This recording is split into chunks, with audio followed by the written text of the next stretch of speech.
What do a 4'5" eccentric billionaire, a Japanese grand karate master, and a rogue Hall of Fame pitcher have in common? They create the greatest baseball player of all time, and her name is Ryan. The characters in this story are driven by their dreams, but ultimately realize that chasing them brings with it the possibilities of both rapture or insufferable tragedy.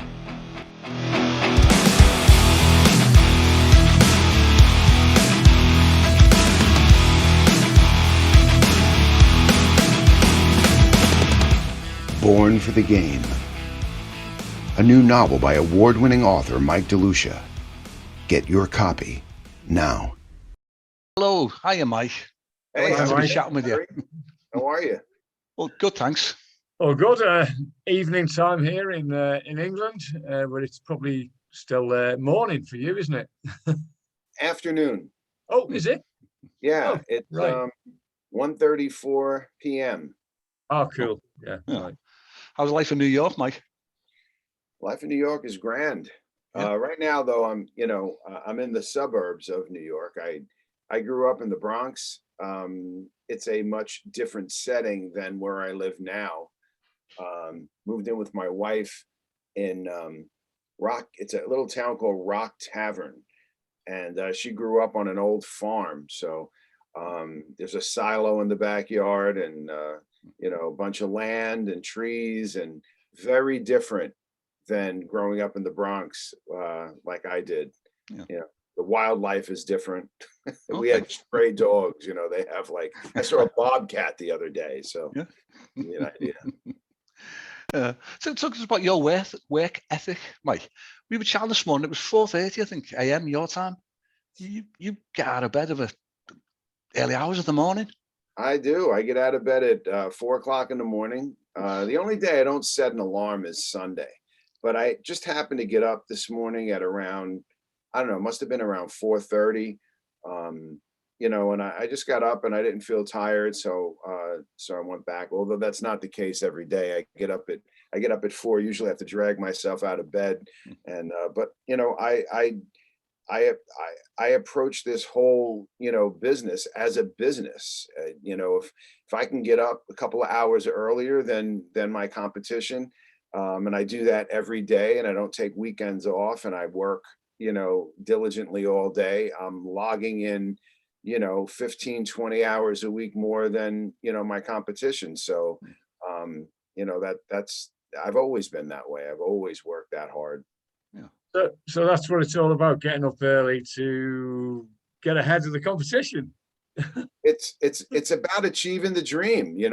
Why, I was mentioning to Terry this morning, if you want to do a little test of this, go on Twitter and start looking just authors. It is a sea of infinity. You could never stop finding new authors promoting their works. Who has 10 works, 15 works, a new work, a book of what is going to separate me from that ocean of other authors and other stories? So it's just about, I don't do this, part-time. I retired early to do it. I took, I was a high school English teacher. I started off as an entrepreneur, I had my own businesses for a while. And then I went back to school to become a teacher. I was a high school English teacher for 15 years, and retired early because I wanted to go at this full time.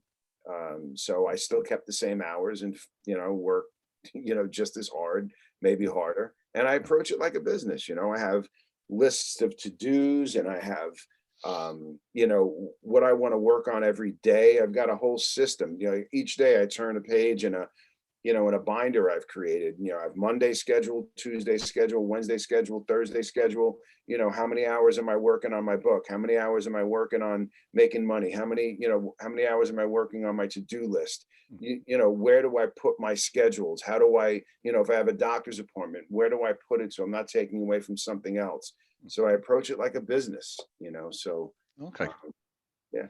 Going back to early part of your career, the first writing that you ever done, you wrote a poem and you dug it out a few years later and you use this to sell to business people as greeting cards and things. Is that Yeah, part of being an entrepreneur?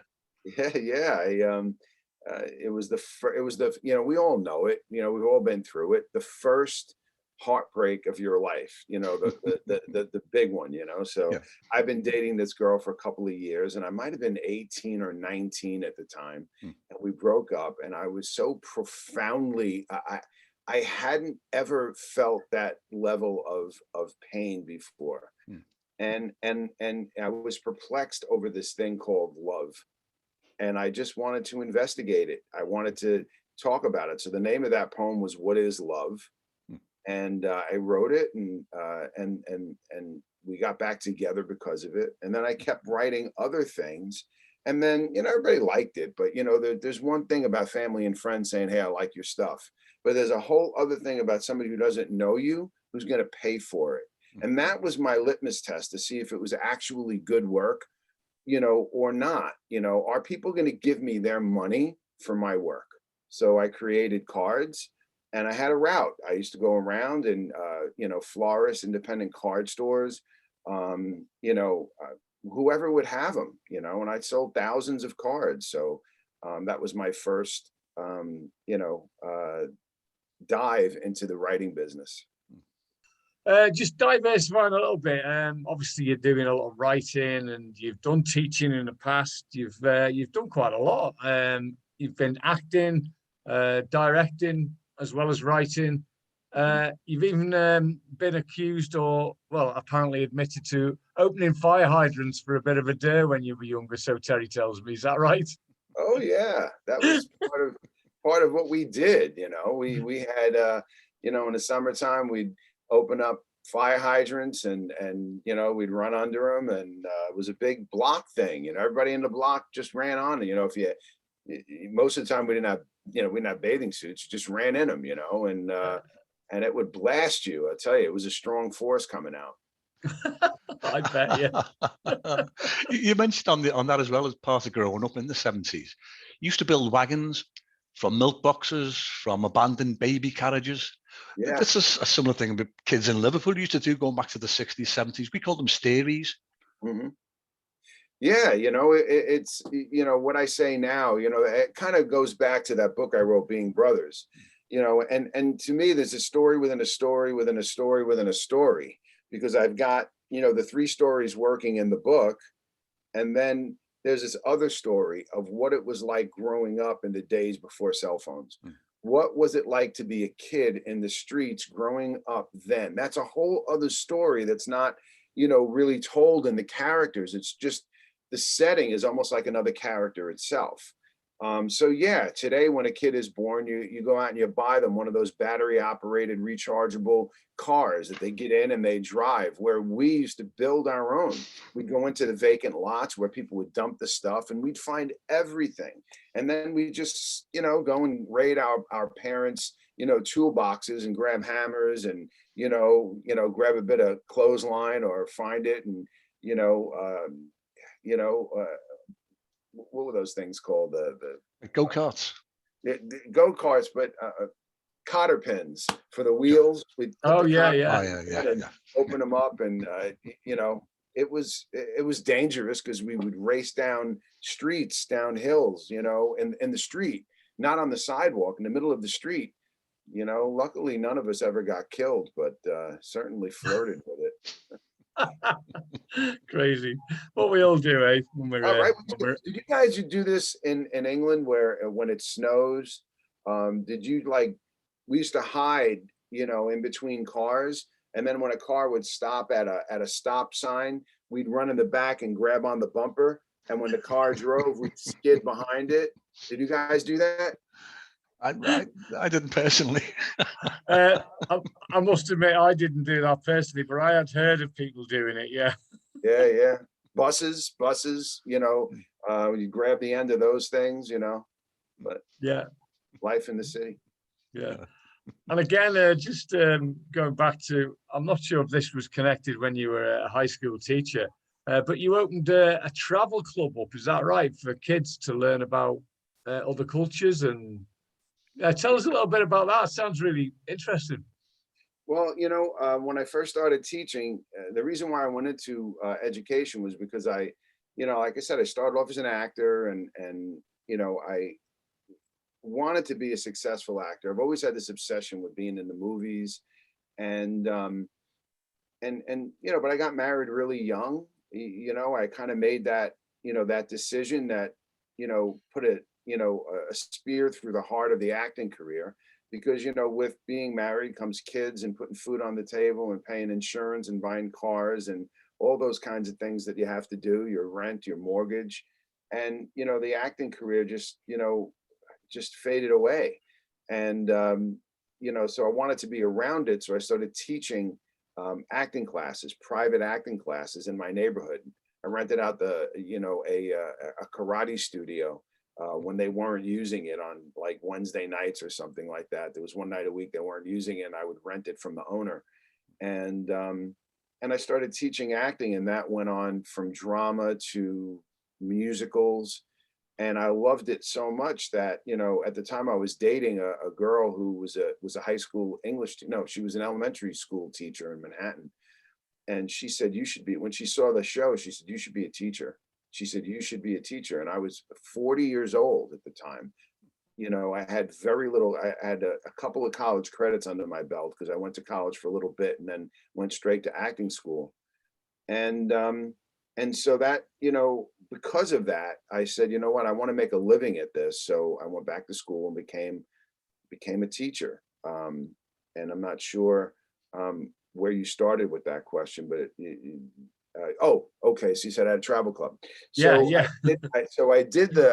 When I started teaching after a couple of years, I started directing the school shows. So I directed those and produced a couple and choreographed a couple. And I lived an hour from the school, and I was getting home at 9 o'clock, 10 o'clock at night. And it was it was exhausting. So I stopped the theater, and then I said, you know what, I've got this extra time. So there were no teachers that were taking kids on away. So I started a world travel club, and we went all over the world. We went, so many cities in Europe, and we went to Costa Rica 4 times, which is a gem. If you have not visited there, it's a gem of a place. People, food, culture, it's all really cool. But yeah, we and I have to say that it changed lives. That's what that's the ultimate thing you can do as a teacher. If you could change somebody's life, and showing them the world is certainly a way to do that. Yeah. In the days before the NBA and before college competition peaked in March, total scores of basketball games rarely broke 30 points, until one man from Stanford University captivated a nation and started a basketball revolution. Madness, a new novel by Mike DeLucia, available now.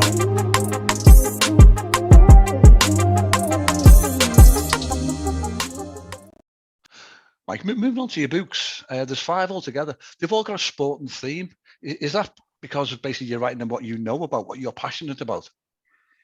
It's a good question.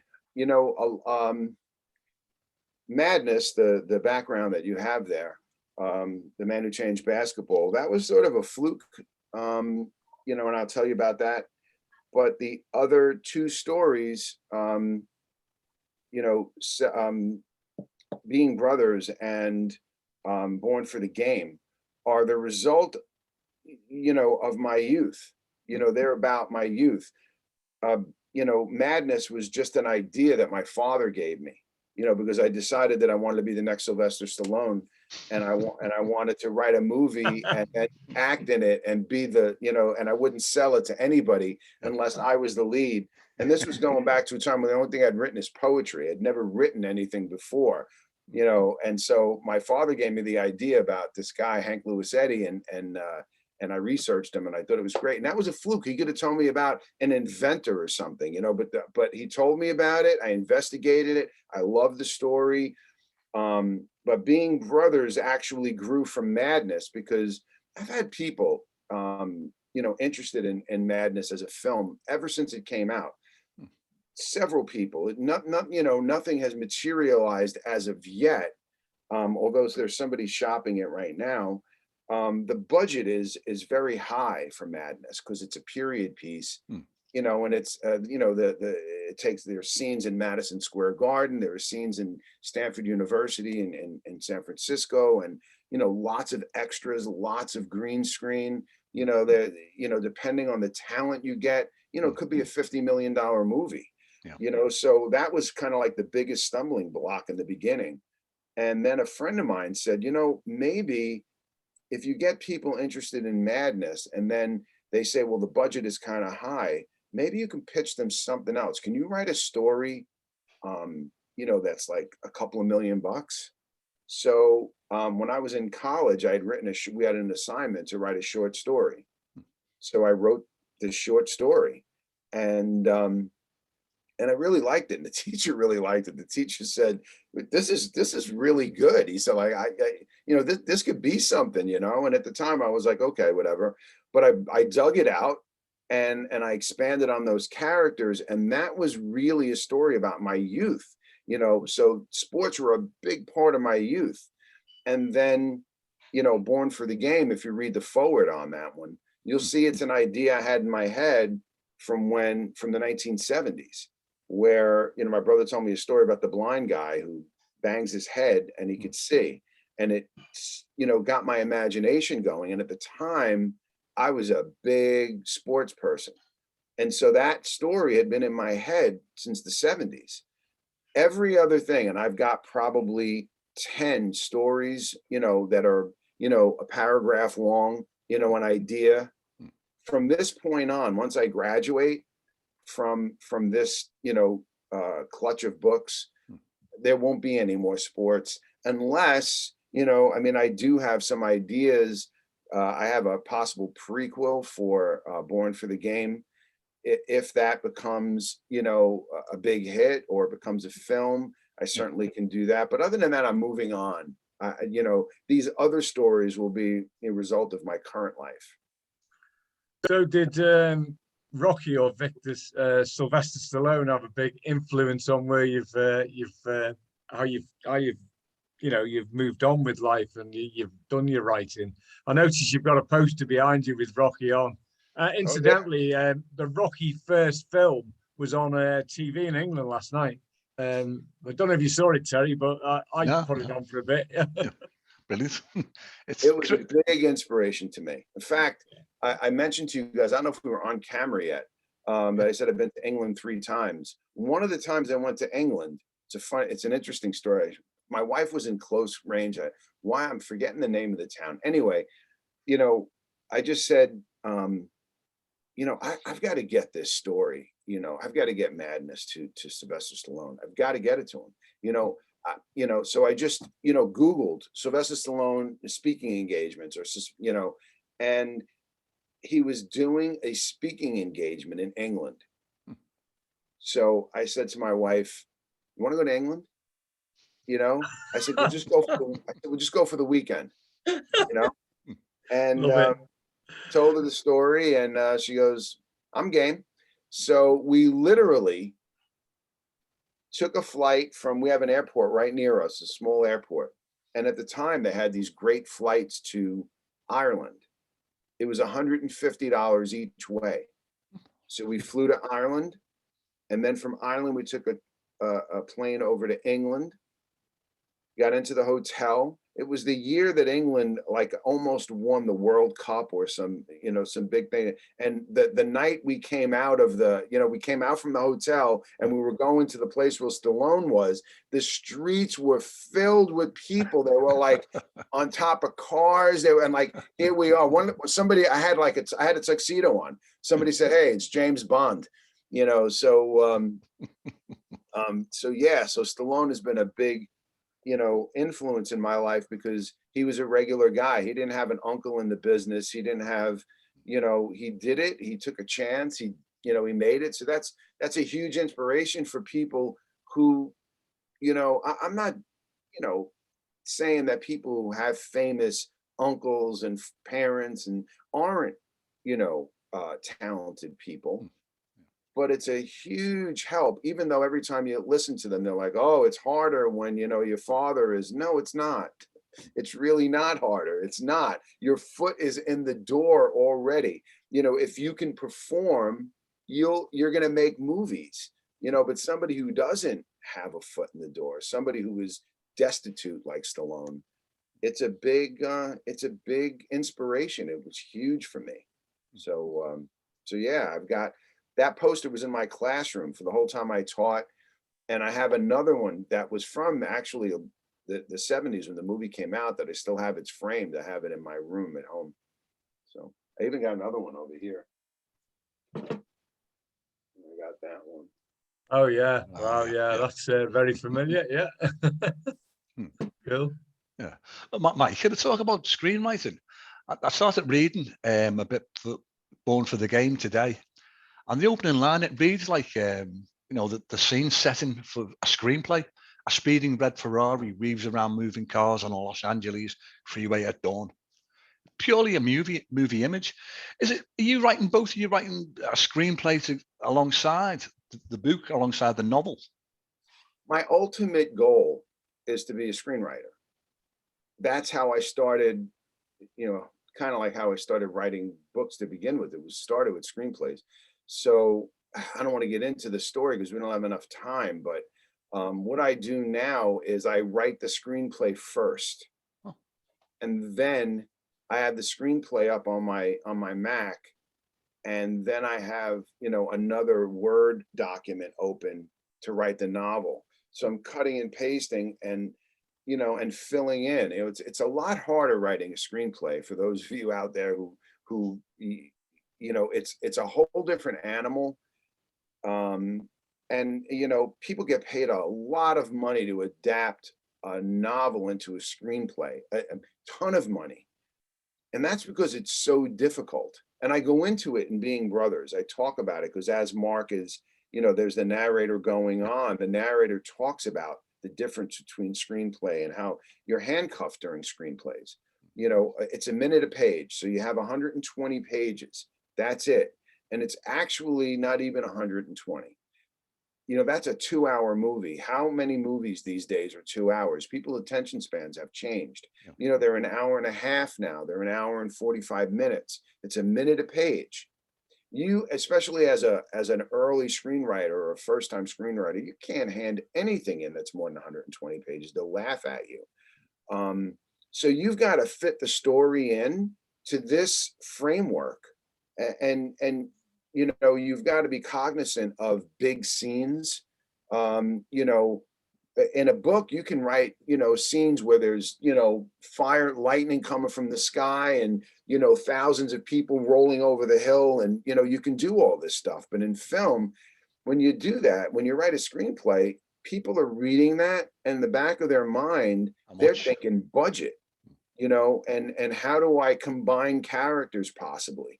So I write the screenplay and then I adapt it to the novel. And it's a great way to get the screenplay out there because Born for the Game is there. If I want to give it to somebody, it's a book already. A lot of times people are also, you know, people who make movies are a little hesitant about taking a screenplay because they're afraid of getting sued.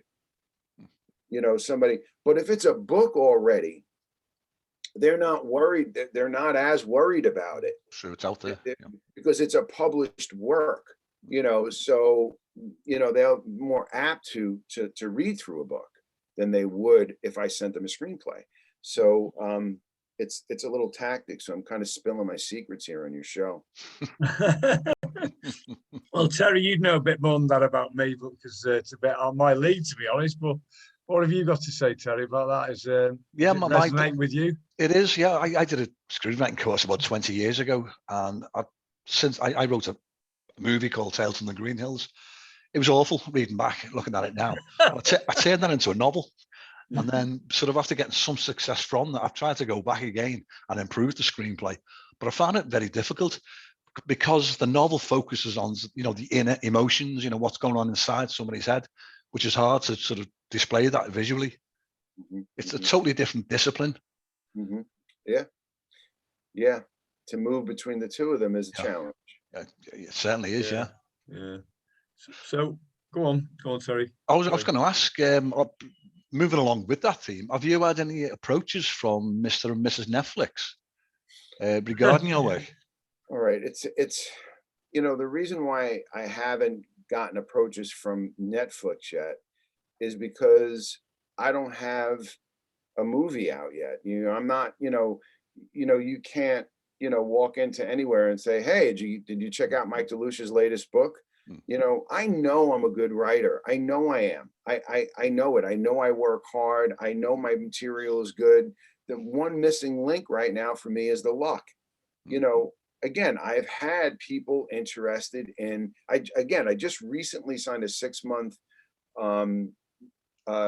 non-exclusive, which is really good, a non-exclusive contract for a director producer to pitch Madness for me. Okay. He is going to present it to, he said he knows somebody at Netflix, and so again, I've gotten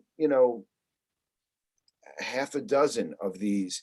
I worked with Al Pacino's daughter for a year on Being Brothers, and Julie and I get along really well. She's got a company called Tiny Apples, and she's a talented girl. She's making her own way in the business, and but it came down to budget. And even though I thought Being Brothers was $1 million or $2 million, she thought otherwise. She thought it's like more like a $6 to $7 million movie. And the movies that she's doing right now are like $1 million. The budget is between 500,000 and $1 million. So Julie and I may work together in the future. She said she wants to keep Being Brothers and whatever I write, on a burner. And when more funding comes in, we're going to talk more about, more seriously about those things. But yeah, she loves Being Brothers. She really does. She thought it was, enough that, she helped develop it for me a while. Some of the problem came with, I have an investor, and the investor wanted certain things, and she wanted certain things. Their sites weren't lined up. And, it takes money. It takes money to do these things. And the investors, sometimes becomes, the biggest piece. Money is the biggest piece no matter what.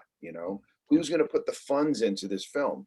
So that's really where it is. But so I've got some people who have been interested in it. I had an Italian director that I went to Italy and to Rome, and he was interested in Madness. Italians have a particular interest in Madness because it's about an Italian American, son of Italian immigrants, who completely, without a doubt, historically, he revolutionized basketball.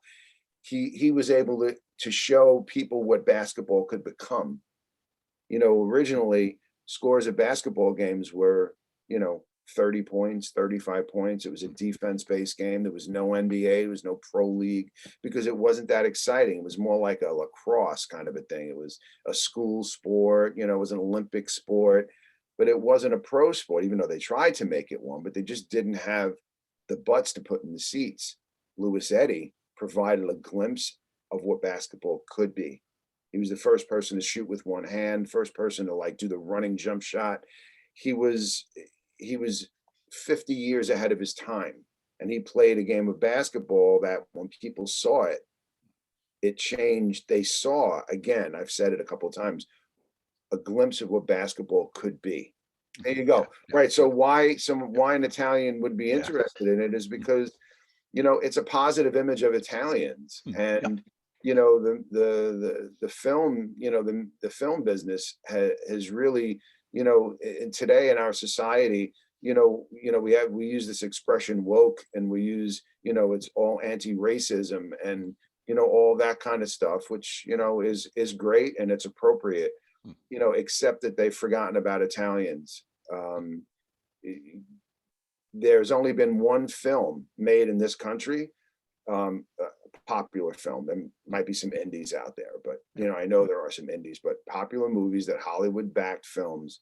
There's only been one that hasn't shown Italians as either criminals or kind of uneducated, you know, buffoonish kind of people. You know, so this What Italian is that? What is that, Mike? What film? Unbroken Oh, okay. is the true story of a World War II pilot. Ah, yeah, I've seen it. Yeah. And Yeah. so it just shows Italians as just being Italian. It, Mm. you know, there's no mafia, there's no, you know, it just happens to be an Italian guy. And that's, you know, so this Italian director was especially interested in Madness because it showed Italians in a positive light. In fact, all of my books do. Yeah. You'll notice Being Brothers and Mm. even Born for the Game. To be honest, Mike, when you mentioned the Italian films, I immediately thought of The Godfather. I immediately thought of, you know, gangsters and the mob and the mafia. Yeah. It's a stereotypical image that that's, you know, it's sitting in my head.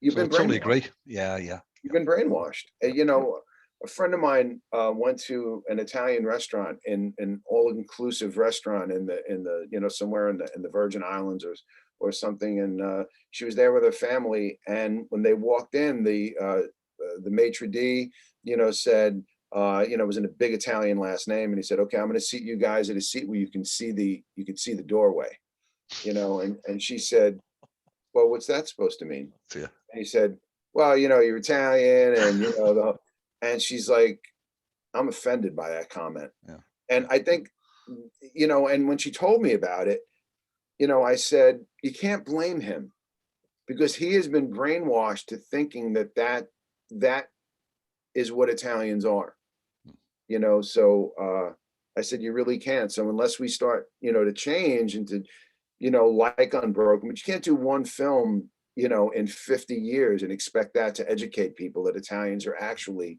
Yep. you know, not that. So Just going back onto your books again about all the different books you've written. You obviously got a big sports theme going on there. Are you a massive sports lover anyway? I mean, it seems like you just looking at, you know, your books anyway. you know, it's waned over time. When I was a kid, it was all about sports. You know, if you go back to Being Brothers, you know, what those kids did in the street were what we did, you know, stickball, softball, wiffle ball, you know, baseball, Yeah. stoop ball, you know, off the wall, every kind of, you know, single, double, triple. It was all played kind of like it was throwing a ball and catching a ball and doing stuff with it, basketball. And that was, you know, that was my youth, and I was so involved in it, you know, back then. But you know, now at this stage, maybe the last, you know, because I wrote a book called Boycott the Yankees, a call to action by a lifelong Yankees fan, you know, about my growing distaste, because I love the Yankees. The Yankees, I mean, I grew up in the Bronx. I mean, I don't know how much you guys know about it, but, you know, the Yankees are, you know, were a Bronx organization, you know, it was a, you know, so if you were from the Bronx, more than likely you were a really passionate Yankees fan. Yeah. Yeah. But you know, money, greed, and ego is taking sports into a whole different direction and making it unfriendly to the common fan who wants to go these days. It costs hundreds and hundreds of dollars to bring your family to a sporting event. So I don't watch it as much as I used to. I'm a little bit turned off to it at this point in my life. You know, and plus I'm just too busy. I'm just too busy building my business. You know, I don't have, you know, hours to sit there and watch a game. You know, I say to myself, you know what? Those guys made their dream. Those guys are living their dream. Those guys are making their money. Those guys are going in their yacht when this game is over. You know, they're going to eat at the best restaurants. Why am I looking at them doing that? Why am I taking away from my time? So maybe I can do that. That's what I want. You know, so that's what they're doing. But I'm not going to waste my time and pull time away from what I want to do to watch them, you know, do what they're doing. It's a fair point. It's a fair point. Yeah. Yeah. And that's the way to do it, I suppose, in a way. Yeah. Why look at other people when you can do it yourself, if you can do it? Yeah. Yeah. Brilliant. So are you still doing any traveling around the world, by the way, or have you just set that back now to concentrate on your writing and screenplays? And Well, I retired from teaching a couple of years ago, and I had one trip on the books that actually the travel company called me up. Well, they emailed me last week and said the trip is now on. So I'm bringing a small group of people. They're not kids anymore. They're in college now because it was postponed for three times. We're going to Budapest, Prague, Krakow, and Berlin. Wow. 4 Yeah. countries in 10 days. Final question. Any advice for would-be writers? I speak to a lot of people who say I've got a book in my head, but they haven't actually sat down and put pen to paper. I was just going to ask the same question, funnily enough. Everybody's got a book in their head. Everybody, people, I understand, with the limited success that I've had, why movie stars and, celebrities are not very, they don't embrace, their fans as much. And it's because they're probably, constantly people want from them. Again, I've reached moderate success as an indie writer. You have no idea how many people have asked me to write a story with them or for them, and who am I really? Everybody's got a story. Sitting down to write the story, the advice I'm going to give you is to just sit down and write it. And again, if there's something you could pull away, if it's something that you want, if there's something I can give you, approach it the way I do. Schedule it in. You need to write every day.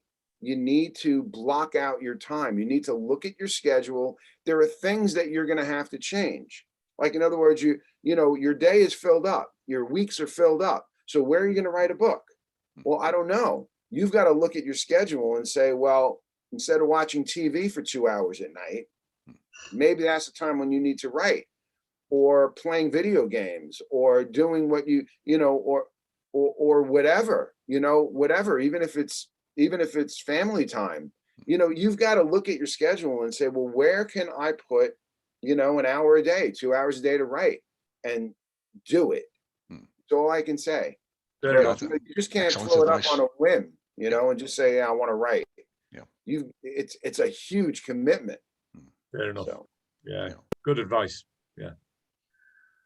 I think that's it, Terry, isn't it? We're limited. We've got down to about the last minute and a half. Okay. So, we don't want to cut good goodbyes off. Yeah, that's flown by, hasn't it? It certainly has. It does when we enjoy it. Mike, it's been an absolute pleasure to chat with you. Thanks very much for your time. Thank you. I appreciate it. I'd just like to say that, if I can just say, go to Amazon.com and just, put Mike DeLucia in there, and DeLucia, and check out my books. You won't be disappointed in them. People think, oh, they're sports books. You should read the reviews. People are like, I don't know anything about sports. I had a guy from England, review the basketball book. And he's like, I had no idea what basketball is. He goes, I think I want to be a fan now, but my stories are character based. They're not sports things. They are in the background, but it's really, I build my stories around strong characters. So, I just got a review today on Goodreads. The girl said, I have no idea anything about baseball, but I just love the book. I love the story. She gave it 5 stars. Brilliant. So, brilliant. Go there, or Mike DeLucia. Okay. Books from MikeDeLucia.com.